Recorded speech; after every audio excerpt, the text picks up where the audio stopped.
Viewers, attend, hunt! Because today we have two United States Armed Forces pistols here. Boy, Paul Brown could have predicted that I was going to do this because I got the M9A1 pistol right here.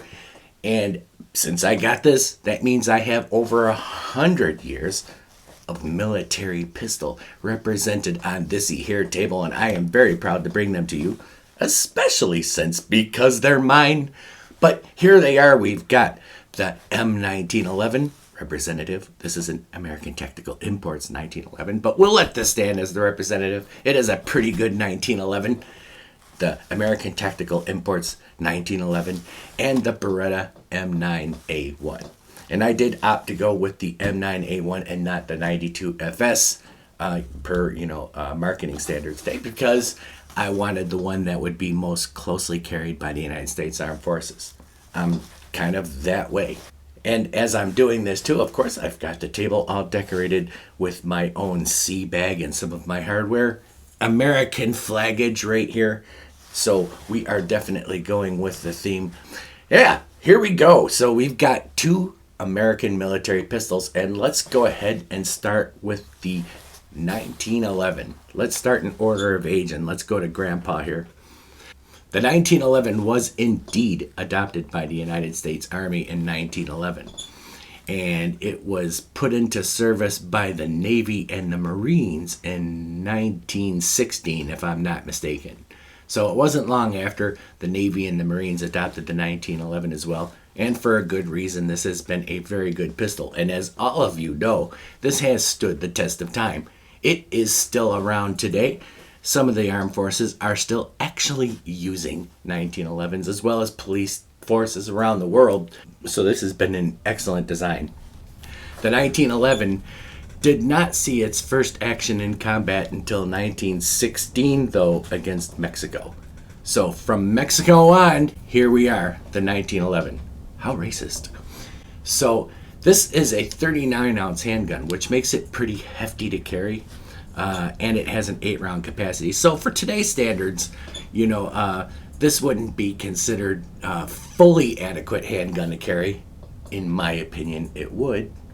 But there's other factors that people have to take into consideration when you're choosing one for the armed forces, which brings us to the next gun. But before we do, I really love shooting the 1911.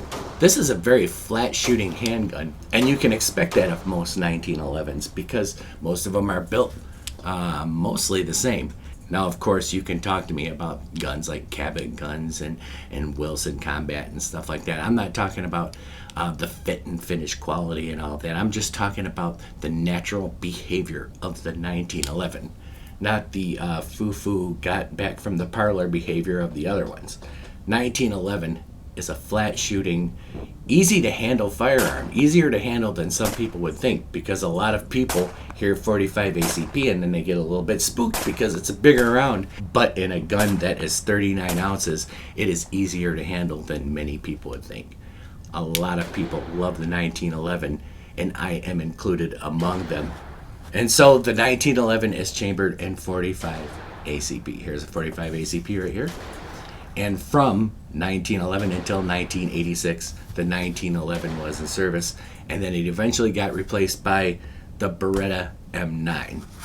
This is 34 ounces, so it's not that far under the weight of the 1911, but its advantage is that while the 1911 carries 8 rounds of 45 ACP, the M9A1 Beretta carried 15 rounds of 9mm.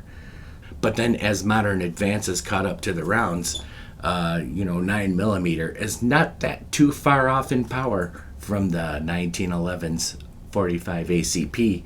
So an advantage would go to the Beretta or any other 15-round 9mm handgun.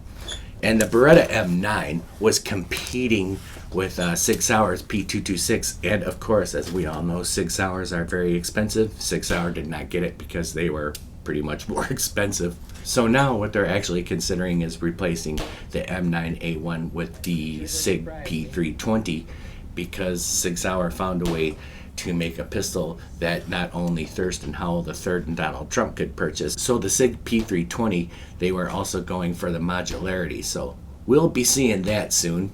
So the Beretta M9A1. And I'm one of those few people now that can say that I was actually in the service at the time the 1911 was in service, and was also in the service at the time the M9A1 was in service. So, and I can see why the military put this in the service. This is a very easy gun to shoot as well. Because it is 34 ounces and it's shooting 9mm, this is also a very good performer.